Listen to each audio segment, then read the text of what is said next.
Yang juga menjadi sorotan, saudara, pemerintah Kota Depok tengah mengkaji penerapan pola pendidikan militer bagi siswa bermasalah di Kota Depok. Pemkot masih mempertimbangkan apakah akan membuat pelatihan sendiri atau bergabung dengan Pemkab Purwakarta.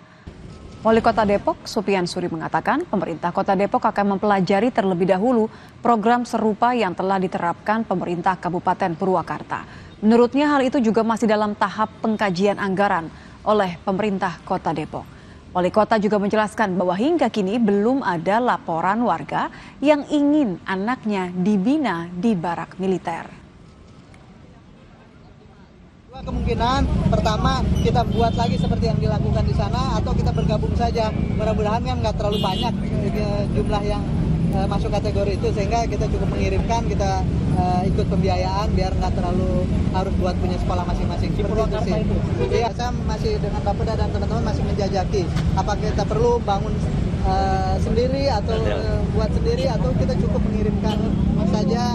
Kalau ada anak-anak, mudah-mudahan sih nggak ada yang begitu di Depok, ya. Tapi sudah ada belum itu orang tua yang menyarankan? Belum, sampai saat ini belum ada.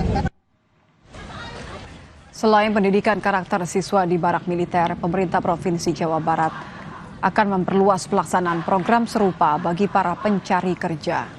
Gubernur Jawa Barat, Deddy Mulyadi, menyebut akan membuka balai latihan kerja dengan pelatihan militer.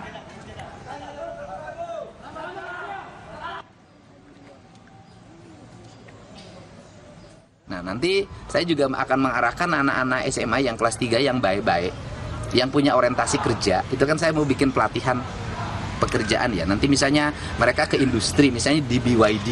Itu kan diperlukan orang-orang yang sigap, terampil, visioner. Nah, nanti mereka itu akan saya siapin untuk mengikuti pelatihan-pelatihan pola militer sebelum masuk ke jenjang industri.